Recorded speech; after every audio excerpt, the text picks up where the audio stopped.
Good afternoon, everyone. Welcome to this Point Beyond webinar. We'll get started. My name is Matt Groves. I'm a pre-sales consultant here at Point Beyond. I've been with the company for a little over a year now, but spent the majority of my career in and around this kind of solution space. I'm going to be running through today some of the new features within SharePoint 2016. Hopefully show you a working demo of some of those. Obviously, it is pre-release software, so let's hope that the demo stands up. And then probably one of the questions that you're all looking to answer by joining the webinar today, which is, should we actually be upgrading? It's not a straightforward yes or no kind of answer, but we'll get to that in due course. So, as some of you may or may not be aware, one of the biggest new features of SharePoint 2016 is the hybrid support. And what we mean by hybrid is the ability to deploy SharePoint on premises and have that connected to and integrated with SharePoint Online running as part of an Office 365 subscription. Now, obviously, there are other pieces of the Office 365 stack that support that kind of hybrid topology. So Exchange and Link, as it was, Skype for Business as it now is, have maybe been a little bit ahead of where SharePoint was in terms of the support for hybrid and some of the bells and whistles that those products have had to support that hybrid deployment. 2016 is the version of SharePoint that gives us that support for hybrid with the SharePoint side of things. Some of the standout features within the hybrid stack are things like having a unified experience for OneDrive and for Delve. The biggest thing really, I think, is twofold. The hybrid search, which is bringing together your on-prem content with your cloud content and providing your users with a single integrated search experience where they can see combined relevant results from both their on-prem and their cloud topology. So what's in SharePoint 2016 for the IT professional? There's actually a lot of the new features within SharePoint 2016 are back-end, under the hood kind of things because of the radical change to support the hybrid model. Now, quite obviously, Microsoft have been developing SharePoint Online, and a lot of the things that they've been engineering within the products online are now making their way into on-prem. So some of those examples include things like the minimum server role, so your ability to restrict what SharePoint features, what roles, what features and functionality are enabled on each server within your farm. Which gives you far greater control as a farm administrator and IT pro than we've had previously. Anyone who's done a large deployment will be aware of some of the challenges around SSL. A lot of those challenges now go away with some of the simplified administration that Microsoft have baked in. If you have a large deployment, then the previous limit of 20,000 site collections per content database is now increased to 100,000 site collections per content database. There's a school of thought that would argue if you're putting that many site collections into a content database, then maybe you need to think about your information architecture a little bit more, but the platform is now capable of scaling to that level. Speaking of scale points, 2 gig used to be our maximum file size. We're now upping that to 10 gig with the 2016. Probably one of the least spoken about, but actually most important new features, something that is clearly coming from the online world, is zero downtime patching. So going away from having to have scheduled maintenance windows because you're going to take the farm offline while you deploy just a couple of 100K in hotfix to the farm. The new patching infrastructure allows us to do that with zero downtime to the end users. So moving very much towards supporting the business processes and the business applications that you're delivering via SharePoint becoming mission critical.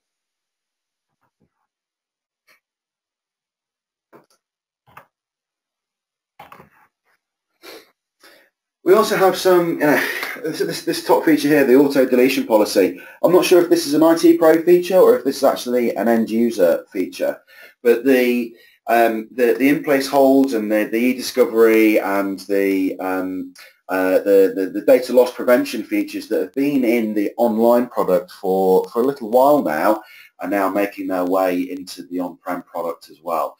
And that obviously is unlocking the ability to do a lot of clever stuff with hybrid. And I think really just validates Microsoft's stated strategy of cloud first, mobile first, that a lot of these new features that we're seeing bleeding into SharePoint 2016 have actually been available in SharePoint Online for anything between just a couple of months and a year or so. What's in the box for developers? Well, we've got a load of new stuff for adding commands and using JavaScript and of course HTML5 to do various clever things with mobile devices. And of course the use of Office Online within Office 365, extending that, and obviously the web application companion that we deploy on-prem. The extensibility of that is now starting to become quite an important area and something that Microsoft has obviously invested in as well. There is no, for the 2016 wave anyway, there is no SharePoint Designer or support for SQL Express. Whether that's a good thing or a bad thing, I think will depend on your perspective and your point of view. There are some people who will argue that that's an absolutely fantastic thing, particularly from a site governance and control perspective. The lack of SharePoint Designer means that people can't go and break things in the way that they used to be able to. Now, what's in the box for end users? Well, there's a raft of new characters that are allowed. Still, unfortunately, no support for probably the most common two, the percent and the hash. The hash in particular I see time and time again within in-house legal teams or law firms that have previously used a legacy document management system that prefixes its document identifiers with a hash. So unfortunately that's not there yet, but we do have support for a load of other characters. So I'll come on to show you some of that because it is quite useful, particularly for those of you that are using SharePoint as the back-end document store to another line of business system. If you've got maybe an in-house developed line of business system that needed somewhere to store some documents with the common kind of feature and functionality that you get from SharePoint, so things like versioning, retention, ability to search, ability to declare as record and then retain for a period of time, and obviously all the Office integration that you get from it being in SharePoint, etc., etc. One way that we now have of being able to label those documents and to name those documents is to use a GUID, which is actually really, really useful for anyone who's doing system integration with SharePoint, because obviously it's a unique number that can be tracked across multiple systems. Large file support, being able to go over that previous 2 gig limit. Probably the most useful thing though, and something that again, come up time and time again doing deployments with clients. You rename a document because the name of the document forms part of the URL. You end up breaking the URL when you rename it. Now, what we have now is durable links. So you rename that document and the URL remains the same. So anywhere that is referenced, that link will remain valid. And of course, the new profile page, which I'll come and show you on how that works nicely integrated world with hybrid and with Dell running online. We have an app launcher, so anyone who's already familiar with Office 365 and the app launcher, or the waffle as it was known for a period of time, they're basically the navigation link on the top left-hand side where you can link to all of your other applications. That's now starting to come into the on-prem world, which actually makes huge amounts of sense as providing a common user experience and a seamless navigation between the cloud and on-prem for that hybrid scenario. There is slightly enhanced and better mobile access. I think it's probably going to fall a little bit short of some people's expectations, but I'll come on to demo that and you can make up your own mind. And as I said, that mobile experience, HTML5 in particular, working across a plethora of mobile devices, it's really good if you're doing document or item-centric collaboration. It still is, in our opinion, weak when it comes to delivery of web-based interfaces. So things like an intranet, for example. an intranet to a mobile user isn't just a collection of documents and apps. The requirement that we see time and time again is to have a really rich mobile experience for an intranet, not just a very cut down kind of second-class citizen kind of experience for a mobile worker. And I think Microsoft are making moves in the right direction, but I think there's still an opportunity within the partner space to enhance that mobile experience. So with no further ado, let's get on with a bit of a demo. And obviously I do need to caveat this with the fact that it is not yet fully released software and therefore may let me down during the course of a demo. I hope not, but let's give it a go. Ooh.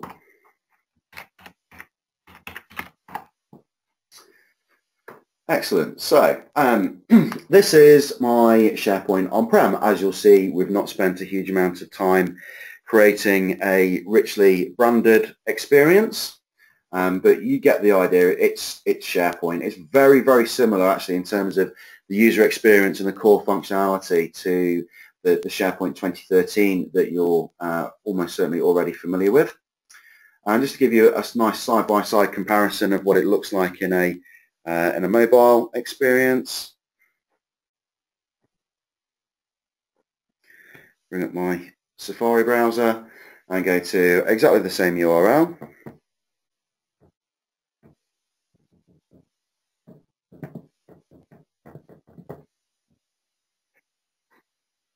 Just put that to the background when I type in the password.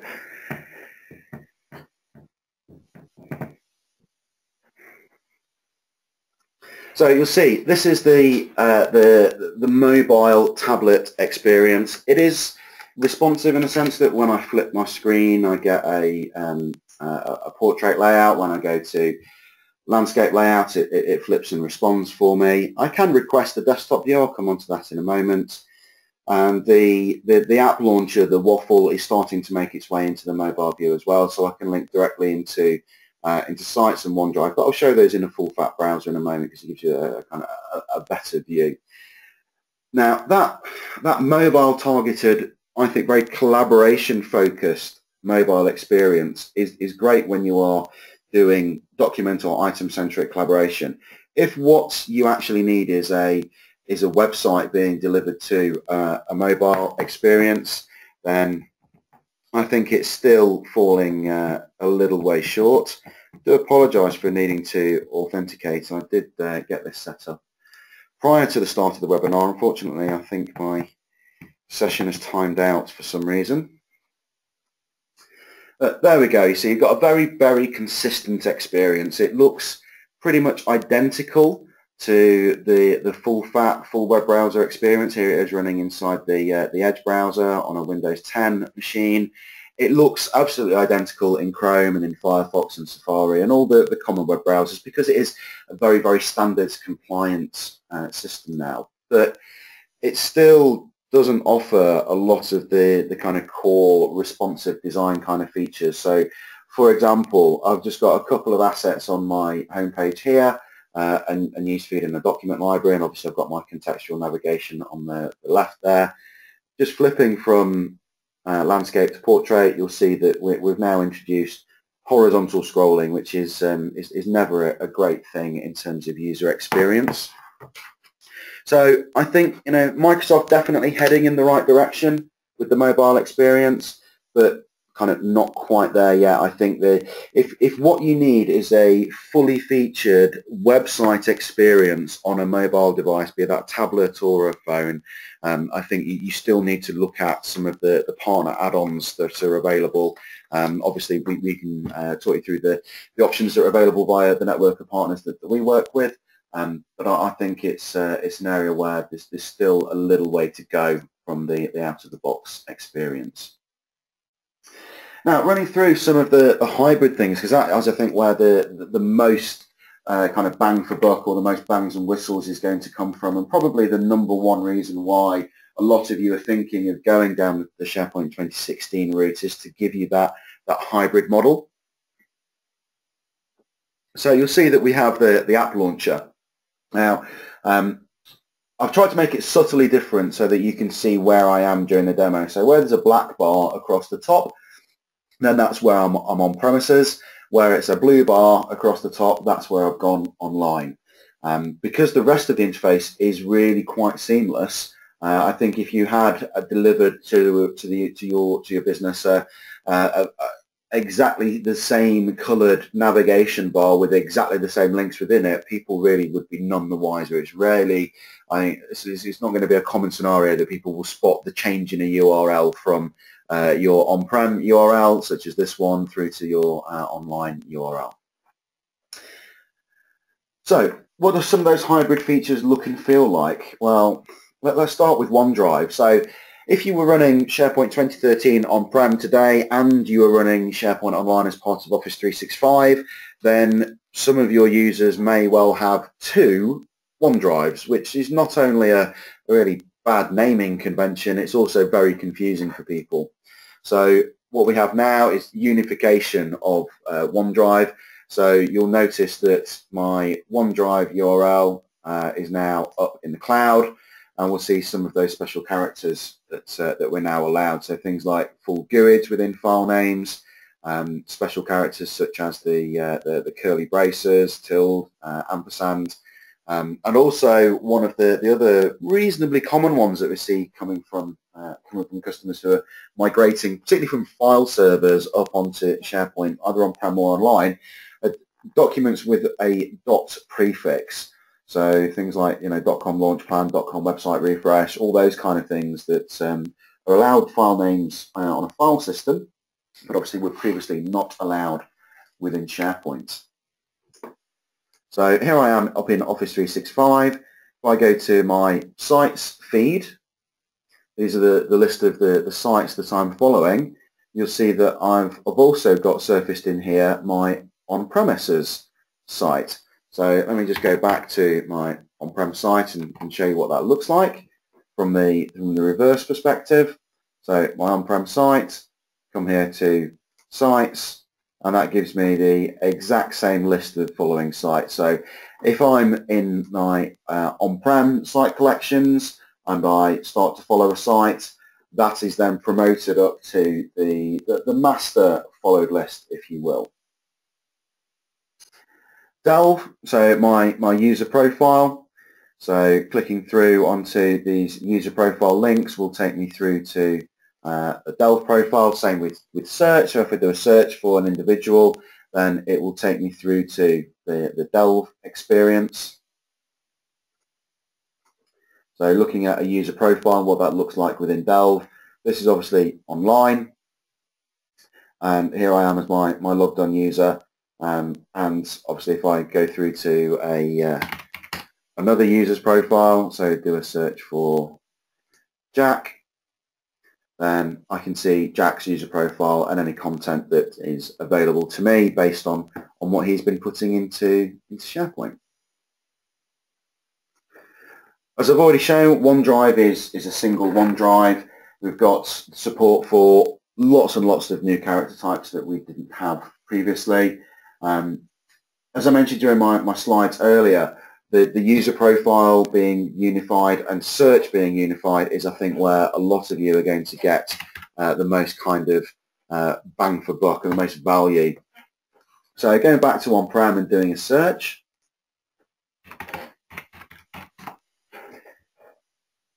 so this is specifically configured to only show me results from the on-prem world, just to give you a comparison. So these are a set of results that I'm getting back from on-prem. You'll notice that they're all the same URL, so intranet.pointbeyond.co.uk, because this is only bringing me results from my on-prem deployment. If I go into one of my online sites,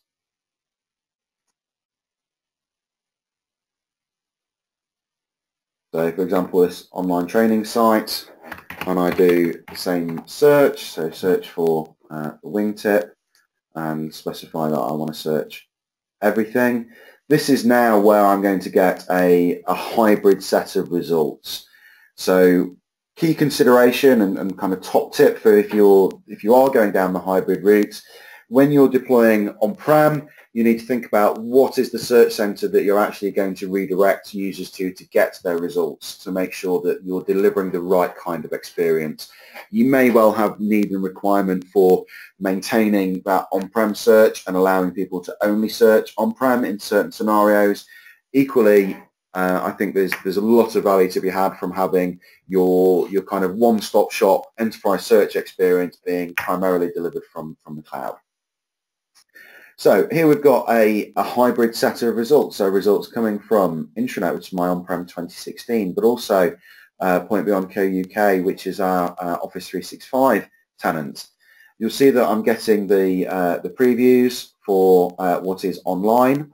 I'm not at the moment getting previews for my on-premises content.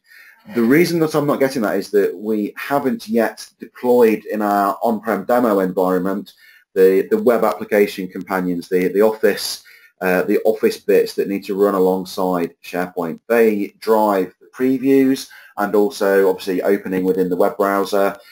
We haven't deployed that yet, which is why we don't have that kind of full feature parity in our demo environment. Had we deployed it, we would get pretty much feature parity between online search results and on-prem search results.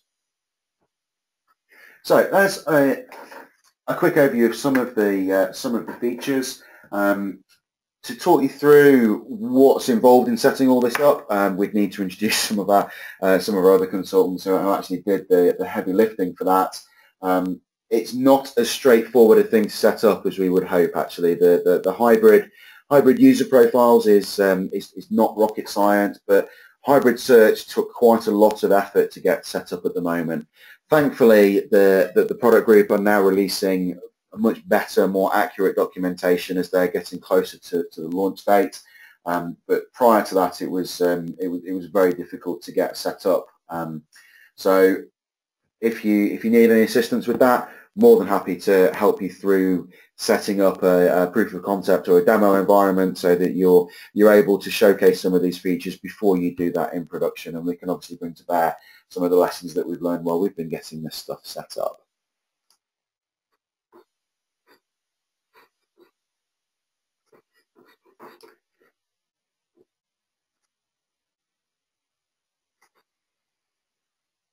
So back into some slides. Thankfully that demo seemed to hang together reasonably well. So should you upgrade? Well, there's obviously there's a lot of features there that I've not been able to go into any real detail on. In fact, there's several that I've not been able to show at all. I think the kind of core message around the features and the functionality is that except for hybrid, really it's an evolutionary step, not a revolutionary step, going 2013 to 2016. But going to 2016 with its ability to unlock things like hybrid search and hybrid profiles, hybrid OneDrive, all those things is far better than the simple on-prem. That hybrid support is a really good story to tell. So should you upgrade? Well, there's lots of good reasons to upgrade other than hybrid. If you're already on SharePoint 2007 or something older than 2007, then absolutely, don't consider going to 2010 or 2013 at this point in time. Absolutely go 2016. It's based on all of the engineering advancements that Microsoft have made in their Office Online and SharePoint Online products. So in terms of its stability, it's pretty much there. It's really a case of those engineering advancements from Office 365 now flowing into an on-premise product.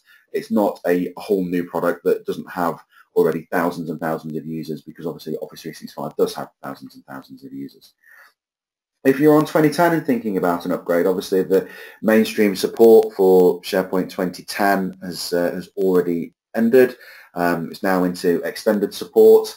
So if you're on 2010 and thinking of moving, 2013 might well be a very viable approach. However, 2016 is right around the corner and would be our recommendation.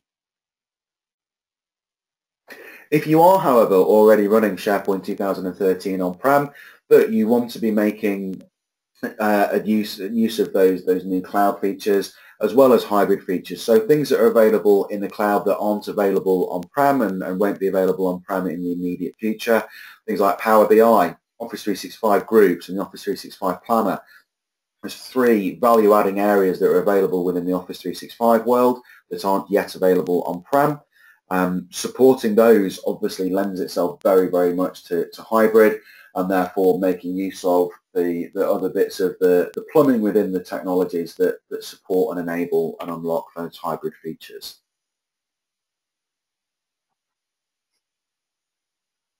Reasons that you maybe shouldn't upgrade, or maybe just hang fire for a little bit and see what happens.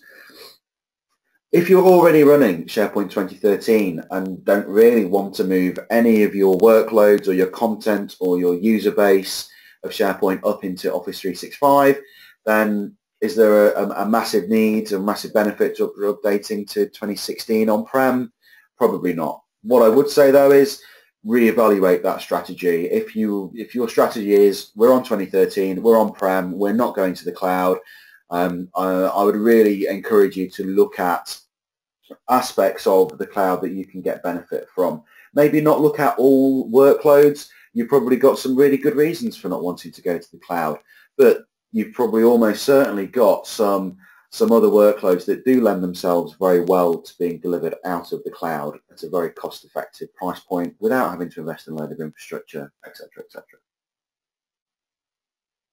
If you're running 2013, not going to the cloud, and not really looking to benefit from any of the new features, then I would suggest stay where you are, sweat your existing asset, don't invest in an update, particularly if your licensing is such that you don't have software assurance or upgrade rights to go beyond 2013, then stay exactly where you are. Some of the features will be making their way, they'll be retrofitted into 2013 in the coming months, but not to the same extent as they will be within 2016.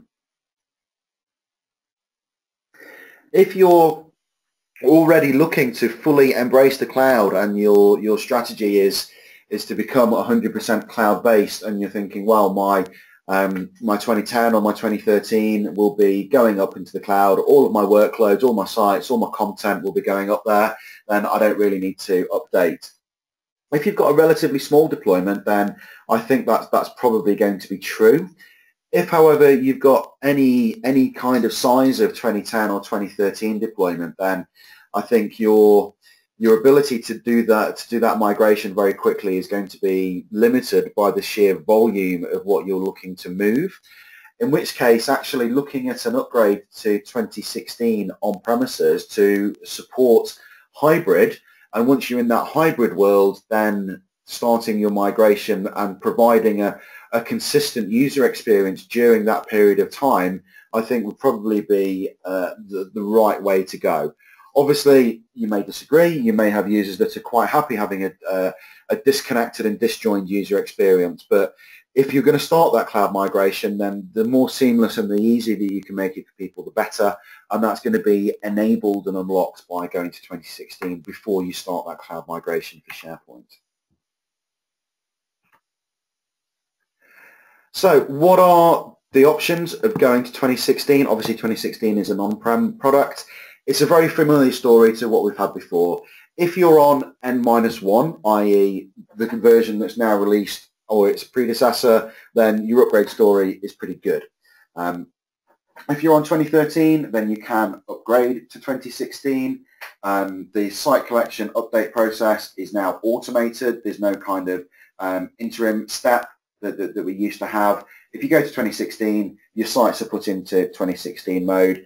As you've seen from the user experience, it's very, very much the same as the 2013 user experience, with a couple of bells and whistles and a couple of changes around the fringes, but fundamentally it's not going to be a major training or user adoption hurdle going from 2013 to 2016. If, however, you're older than N-1 and you've got N-2, so you're 2010 or 2007 or even older than that, you've got no direct upgrade route. So the standard Microsoft recommendation would be to go to each version in turn. So if you're on 2007, go to 2010, then to 2013, then to 2016.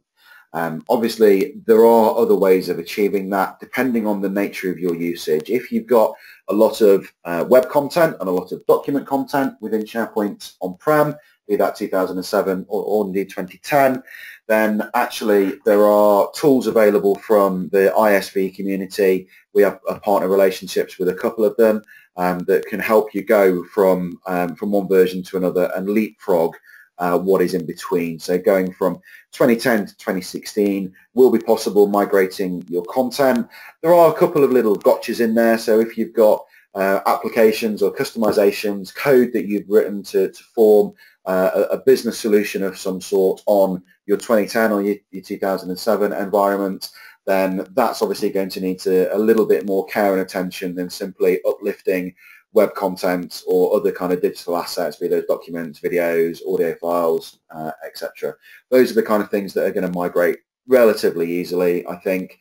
However, like I said, those other more custom line of business systems, Microsoft can't cater for extensive platform customization as part of their upgrade routines, and that's where I think you really need to go through a very strong and dependable test routine as part of your standard SDLC, the software development lifecycle as part of any software deployment or platform update project.